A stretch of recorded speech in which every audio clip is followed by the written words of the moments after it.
Bonjour à tous. Mais qui est Malocène? Un personnage de fiction, une tribu, un double de l'auteur, un projet littéraire? Invité de l'entretien de Bienvenue au Club aujourd'hui, le romancier Daniel Pénac. Son nouveau roman Terminus Malocène vient de paraître chez Gallimard. À 12h50, le book club des classiques. Êtes-vous plutôt Anna Karénine ou Emma Bovary? Hashtag book club culture. Daniel Pénac restera avec nous. Le dramaturge Thiago Rodriguez nous rejoindra et les lecteurs de France Culture et de Babelio. Tous ensemble, on va converser autour de ces deux figures de la littérature mondiale et du style inimitable de leurs auteurs, Tolstoï et Flaubert. Bienvenue à tous pour ce book club du vendredi.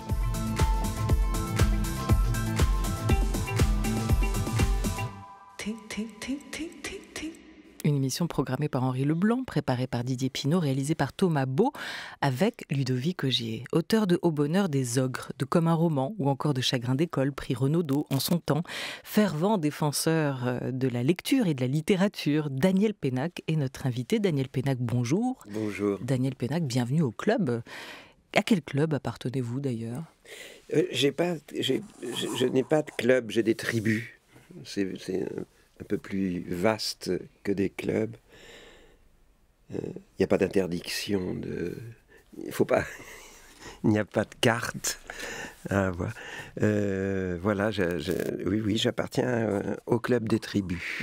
Mais vous avez noté, vous, le grand défenseur aussi de la lecture, la grande mode ou tendance aujourd'hui des clubs de lecture, ce plaisir que les gens ont aussi à discuter ensemble autour de livres qu'ils ont aimés ou détestés. Quel rapport vous avez avec vos lecteurs? Est-ce que vous aimez par exemple discuter de vos livres avec eux ou seulement des livres des autres?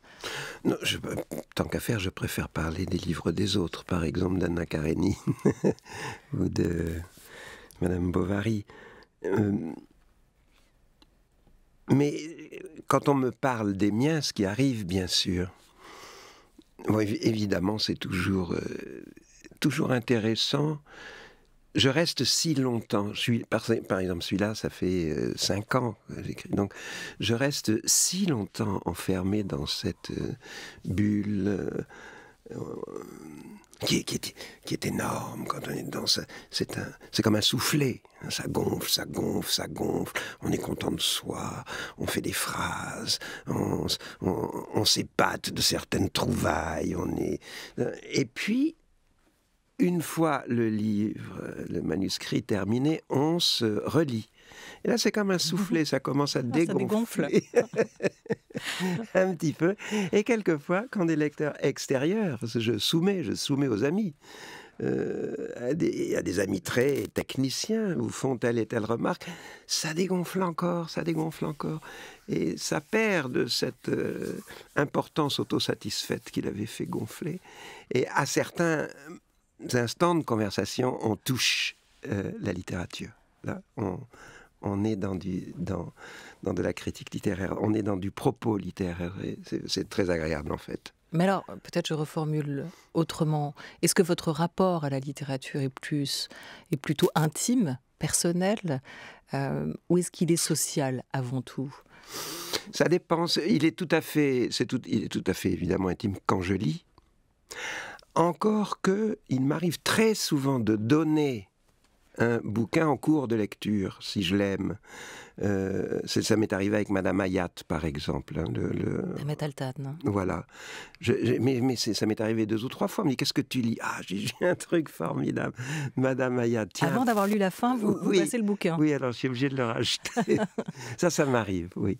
Mais autrement, le plaisir du partage. Le plaisir, ouais. mais le plaisir, la jouissance du texte, de l'incorporation du texte est immense quand on est seul. Singulièrement, là, je pense à Madame Hayat, mais on pourrait en citer 10 autres.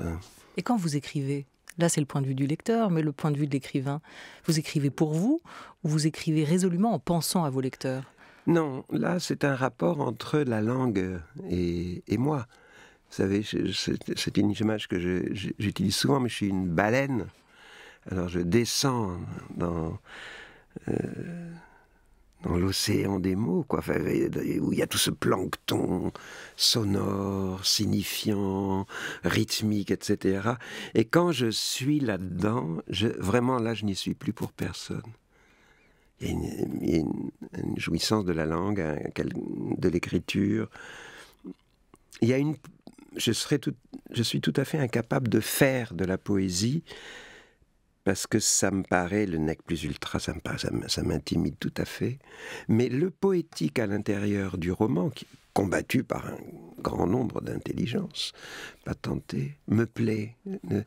La rythmique des mots, les sons, les couleurs. Et quand je suis plongé là-dedans, je n'y suis plus pour personne, quoi. Je suis un peu saoul. Et si vous êtes une baleine, si vous êtes notre Moby Dick, qui est Akab? Ah, il y a un méchant Akab. C'est l'éditeur? Non, le méchant Akab, ça serait le cancre que j'ai été, qui n'est pas du tout un cancre de fiction, et qui la ramène toujours, qui mais t'y arriveras pas, t'es trop con, écoute, franchement, arrête, mais de quoi parles-tu, mais enfin, mais qu'est-ce que t'en sais, mais tu t'es documenté, ou quoi, etc. C'est ça mon Akab, c'est ce petit crétin qui me poursuit depuis toujours. Oui. Mais qui ne va pas chasser les idées noires, qui vient traquer les mauvaises idées ou les mauvais mots, et vous devez lutter avec lui, et c'est ainsi que vous raturez, écrivez, réécrivez, et que le roman finit un jour par toucher à sa fin. Alors on parlait de la place du lecteur dans votre fabrique d'écriture, avec ce terminus Malocène. On a encore un roman foisonnant qui s'ouvre sur un résumé du volume précédent, le cas Malocène, sur un arbre généalogique aussi de la tribu Malocène, et qui se referme sur un répertoire des personnages qui facilitera la vie du lecteur, nous dites-vous. Ça, c'est sympa. Hein? Il vaut mieux. Vous avez quand même envie de ne pas les perdre, surtout dès la première page, vos lecteurs. Et c'est vrai qu'on retrouve dans ce livre, comme dans le précédent, puisque ce sont 2 volumes, cette galerie de personnages, cette histoire aussi qui fait sens d'un volume à l'autre. Alors, qui sont pour vous les Malocènes, au fond, Daniel Pénac, dans votre parcours littéraire? Est-ce que c'est une famille, une tribu de fiction, comme vous l'évoquiez tout à l'heure? Est-ce que ce sont tous vos doubles, finalement, qui vous permettent d'exister, vous, dans cet imaginaire de papier? Ou est-ce que c'est avant tout un projet littéraire, pensé comme tel? Si vous parlez des personnages, très souvent, ce sont des amis. Des transpositions plus ou moins vagues, plus ou moins d'amis. Loussat Casamance, par exemple, qui est le copain sénégalais de Malocène, spécialiste de littérature chinoise, était mon éditeur Robert Soula. Donc j'avais juste inversé les syllabes. Stojilkovic, le joueur d'échecs, gardien de nuit dans Au bonheur des ogres, était un poète, un ami poète croate qui s'appelait Dinko Stambak, et dont j'avais fait un serbe pour le taquiner. Clara, la petite sœur qui prend des photos, c'était une de mes élèves qui nous servait, qui venait à la maison jouer les babysitters quand ma femme et moi avons fait notre fille. Titus, le flic Titus, c'est un Titus, en effet, un ami dont le grand-père s'appelait Titus, qui était d'ailleurs, lui, ukrainien, et qui a un langage dont je me suis immédiatement emparé. Par exemple, on est dans une queue de cinéma en avril, il fait frais encore, il voudrait déjà être au printemps, le Titus, et il dit cette phrase, il dit, le printemps est encore un peu rosé sur l'arête, tu trouves pas? Donc il parle comme ça. Donc il y a des tas de gens qui sont romanesques. Je crois en fait que si je devais en faire la liste exhaustive, je m'apercevrais que leur caractéristique à tous, c'est qu'ils ont tous quelque chose de romanesque, quelque chose qui lutte contre ce que la réalité peut avoir de contraint, de pénible, de normatif, voilà. Et tous à peu près, c'est vrai. Mais ils existent dans la vie. C'est ça le réalisme magique en fait. Oui, ça, je suis apparenté à cette école qui agaçait mon père. C'était une grande discussion. Il détestait le réalisme magique. Lui, nous avions à la maison, moi, mon Garcia Marquez, bien des années après, face au peloton d'exécution, le colonel Aureliano Buendia devait se rappeler ce lointain après-midi de son enfance où son père l'emmena faire connaissance avec la glace. Et mon père, lui, avait Sioran de l'inconvénient d'être né, etc. Et alors il trouvait que c'était des conneries, le réalisme magique, des images gratuites. Et moi, je trouvais que Sioran était une bonne conscience de confort, une ironie de confort, je dirais. Je disais, elle me disait, qu'est-ce que tu entends par ironie de confort? Et voilà, c'était les discussions entre nous. Mais alors c'est votre père qui a, lui, peut-être inspiré l'éditeur, Benjamin Malaucène? Mon père, évidemment, comme tous les pères, il était à la fois partout et nulle part, hein, comme le grand celui qui est tout en haut. Ouais. Il était... Non, Malaucène, c'est une idée, c'est une idée, c'est René Girard. C'est la lecture de René Girard, la lecture du bouc émissaire de René Girard, qui m'a tout d'un coup provoqué cette idée stupide. Je me suis dit, mais il a raison. Tout groupe se constitue aux dépens d'un membre qu'il exclut, et il fédère son identité de groupe par exclusion du malheureux. C'est ce qui arrive avec le christianisme. Le Christ est le premier bouc émissaire. Mais ce qui arrive dans toutes les familles, dans toutes les classes, dans toutes les entreprises, peut-être à France Culture, peut-être dans les maisons de la radio, peut-être au gouvernement. Dès qu'un ministre croit qu'il a décroché un Marocain, en réalité, quand il se fait virer, c'est le bouc émissaire qui est viré. Et c'est donc un fonctionnement. Et quand je lisais René Girard, mais je me dis, mais cette idée d'une limpidité et d'une justesse anthropologique incroyable. Et donc, je me suis dit, je vais imaginer un personnage qui soit un bouc émissaire professionnel, c'est-à-dire explicitement salarié pour se faire engueuler à la place des autres. Le pauvre. C'est son boulot. Oh, c'est pas drôle. Non, il est bien payé au moins ou... Beaucoup le sont sans le savoir. Lui, ce qu'il y a de difficile dans sa vie, c'est qu'il le sait. Et dans celui-ci, il se fait avoir par son propre patron, puisqu'il est chargé de dire à Alceste, un auteur maison, que son bouquin ne vaut rien, précisément par excès de réalisme magique. Alors justement, parce que voilà, dans ce livre, il y a aussi un roman, dans le roman, celui d'Alceste, qui est un adepte de la vérité vraie, comme vous le dites. Je parle longtemps pendant que vous vous déshabillez, que vous enlevez votre pull, parce qu'il fait chaud dans nos studios. Et ce roman, celui d'Alceste, tourne autour d'un trafic de jeunes joueurs de football. Il y a dans cette histoire, lui dit donc son l'éditeur, Benjamin Malaucène, un excès de réalisme magique qui aurait été une fantaisie des années 60. De quel excès, et c'est pas de réalisme magique, c'est pas vous qui nous direz ça, Daniel Pénac, de quel excès souffre notre époque en littérature? D'un excès de narcissisme? En littérature, oui. ou notre époque? Oui, si les années 60, selon Benjamin Malaucène, ont été ravagées par cette fantaisie qui était le réalisme magique qu'il ne faudrait pas réhabiliter aujourd'hui, notre époque, là, à nous, les années 2020... Notre époque souffre d'un excès de violence, d'un extraordinaire excès de violence polymorphe. Il y a toutes sortes de violences, et elles arrivent toutes en même temps. Il y a la violence politique avec des assassins, d'authentiques assassins qui prennent démocratiquement le pouvoir en Russie, aux États-Unis, un petit peu partout, les Bolsonaro, enfin tout ce que vous voulez.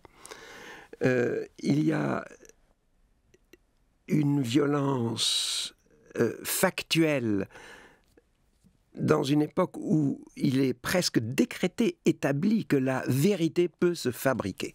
Voilà, les fake news, c'était... Et Trump a gouverné selon ce principe. Donc ce qui est extraordinaire, ce qui est une violence spirituelle, factuelle et spirituelle, absolument prodigieuse. Et dans le rapport qui régit les individus, il y a cette espèce de frénésie de dénonciation tous azimuts permanente, où chaque bonne conscience a le doigt rivé sur le salopard qui enfreint tel ou tel code, tel ou tel, et qui, ce faisant, est un abominable. Et tout ça crée un état de défiance entre les individus, de défiance collective vis-à-vis des gouvernements, enfin bref, et l'ensemble est extraordinairement violent. Alors en littérature, c'est un un des courants dominants de la littérature demeure ce qu'on a appelé, faute de mieux, l'autofiction. Et très souvent, dans l'autofiction, et avec les meilleures intentions du monde, on est aussi dans une littérature du ressentiment individuel contre papa, maman. Si Freud n'avait pas inventé le papa et la maman, nous n'aurions pas d'autofiction, vraisemblablement. Et donc il y a ça, avec des individus, évidemment, je pense à des auteurs très précis que je ne citerai pas, mais qui s'arrogent le droit de flinguer leur entourage, père, mère, fils, frère, sœur, etc., au nom d'un réalisme décrété rigoureusement non magique. L'autre est celui qui me fait souffrir par volonté délibérée de me faire souffrir, etc. Et je trouve ça assez souvent, et c'est une des concrétions littéraires de l'ensemble de la violence dans laquelle nous pataugeons. Parce que toutes ces violences s'ajoutent la violence climatique, bien entendu, la violence économique, n'en parlons pas. Voilà. C'est pour ça qu'on a besoin de philosophes aussi, peut-être. Et d'ailleurs, ce roman s'ouvre avec le personnage de Pépère. On a commencé à parler de ceux qui, dans la vraie vie, ont pu influencer aussi vos personnages de fiction. Daniel Pénac, il est super, ce Pépère. Hein. C'est un philosophe du capital, un philosophe de la botanique, mais c'est surtout un philosophe du temps qui passe, et aussi de la météo d'ailleurs. Hein. Il dit à un moment, le temps bouffe tout.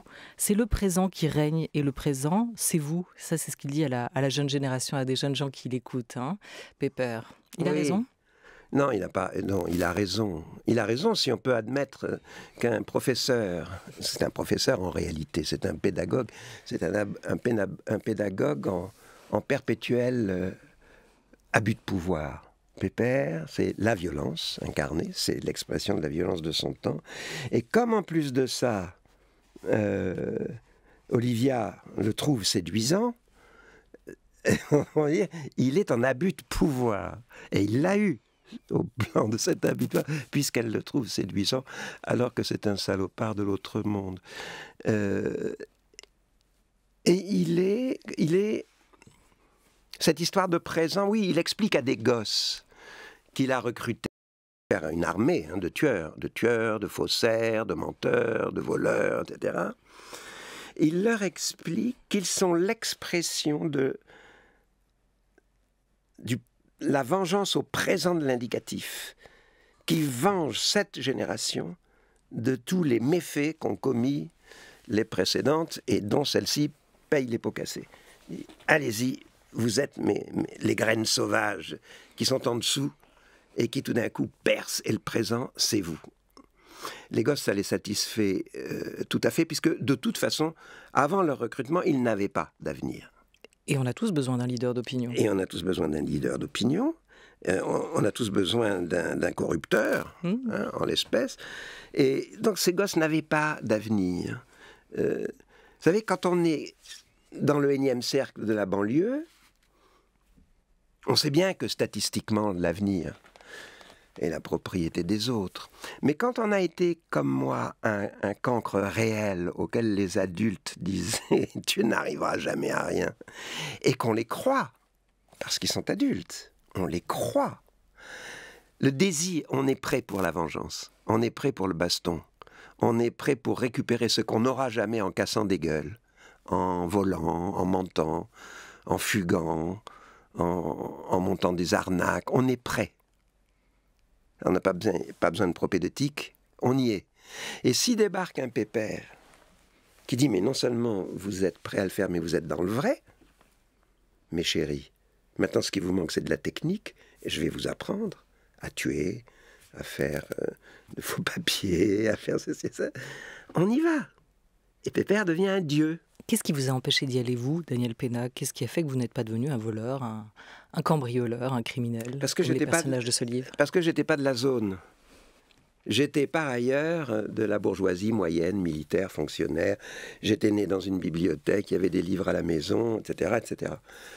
Mais le fait de m'être fait virer des boîtes où on m'avait flanqué pensionnaire, faute de pouvoir faire autre chose, c'était toujours dû à des moments de micro-révolte, comme ça, contre des individus précis, des profs que je haïssais.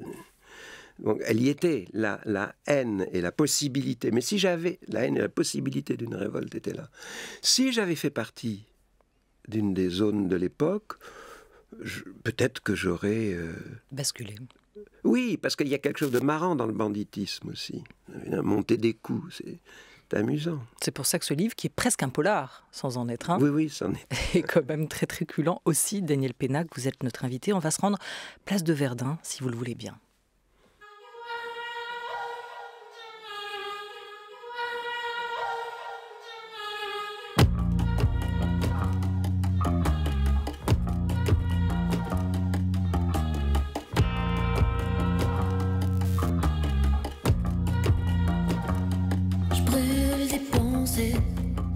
La lumière blanche qui réverbérait. Je me cache les yeux pour y voir clair.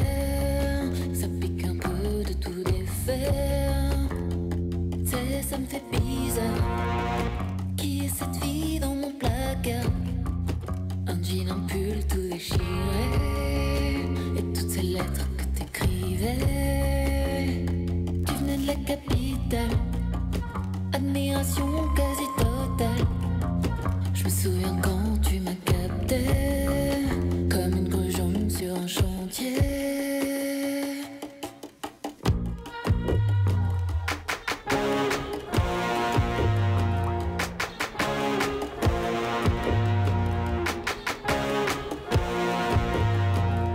Rendez-vous place de Verdun. Je te mets la latte, je pose en lapin. Une fois tu m'as supplié devant la boule pour me serrer. Rendez-vous à Shannon. Viens pas trop tard, j'ai pas de téléphone. Tu fais l'amour sur le plancher. C'est vrai, je suis pas sûre d'apprécier. Je capte quasi rien. Je passe à la casserole des chauds lapins.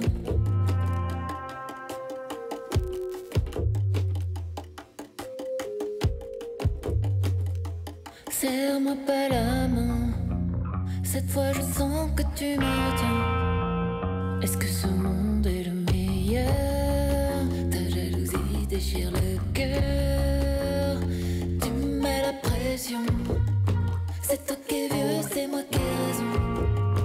Demain j'emmène ma vie ailleurs. J'attaque la classe supérieure.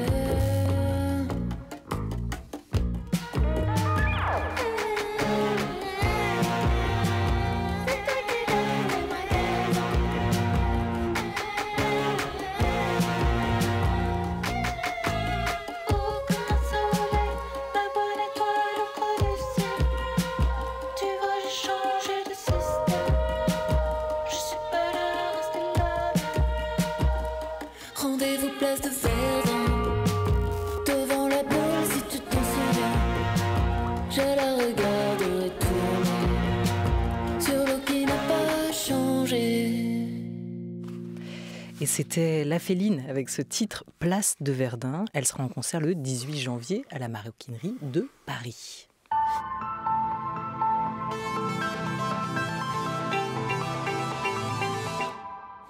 Et Daniel Pénac est notre invité à l'occasion de la parution de son roman Terminus Malocène. Hier, chez Gallimard, il est sorti et donc déjà en librairie. Daniel Pénac, vous, l'auteur ou votre narrateur, cite au tout début de ce roman la plupart de vos livres. Il dit qu'ils lui auront tout fait en 2000 et quelques pages en parlant de ses personnages. Malgré tout, vous leur êtes d'une fidélité incroyable. Pourquoi? Peut-être parce qu'ils sont aussi un peu votre ligne de vie.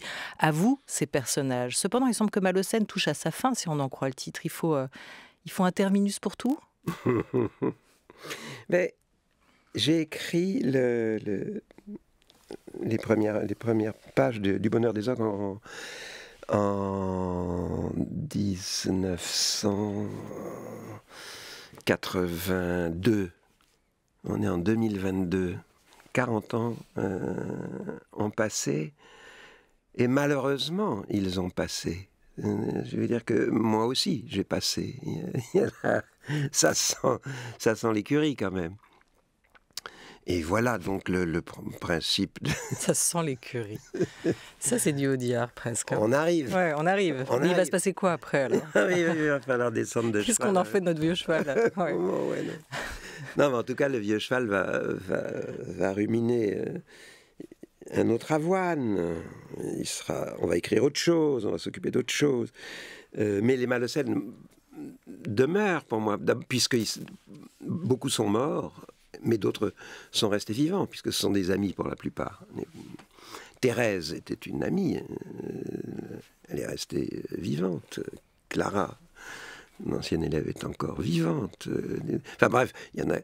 Loussa est mort, la reine Zabo est morte. C'était une amie aussi, la reine Zabo. C'était une fille qui s'appelait Isabelle Jean et qui était éditrice chez Nathan et qui avait publié Cabocaboche, mon premier bouquin, qui adorait Cabocaboche et qui avait détesté L'œil du loup, le deuxième bouquin, qui me disait: tu es un con, tu nous fais chier avec tes contes moralistes, etc. Et j'ai dit: mais non seulement tu vas le publier, mais tu vas devenir l'éditrice dans Malocène. Oui, et puis dans ce roman, il y a aussi des vrais personnages, des personnages réels, qui ont le droit de faire avec vous une intrusion dans la fiction sans pour autant le changer. Non, c'est le cas de JR. Pourquoi vous l'avez invité, lui, en un mot dans ce roman? JR, l'artiste. Ouais. Je le connais comme ça. Donc il a le droit d'avoir sa place dans vos livres. Il fait partie de la tribu. Oui, il fait partie de la tribu, voilà, désormais. Et il l'a choisi. Et son installation est formidable, là. Ça, je lui ai imaginé une installation formidable. Vous restez avec nous, Daniel Pénac. On va converser, on va parler littérature avec Thiago Rodriguez autour des figures de Madame Bovary et d'Anna Karénine dans le Book Club aujourd'hui. Ne bougez pas, à tout de suite.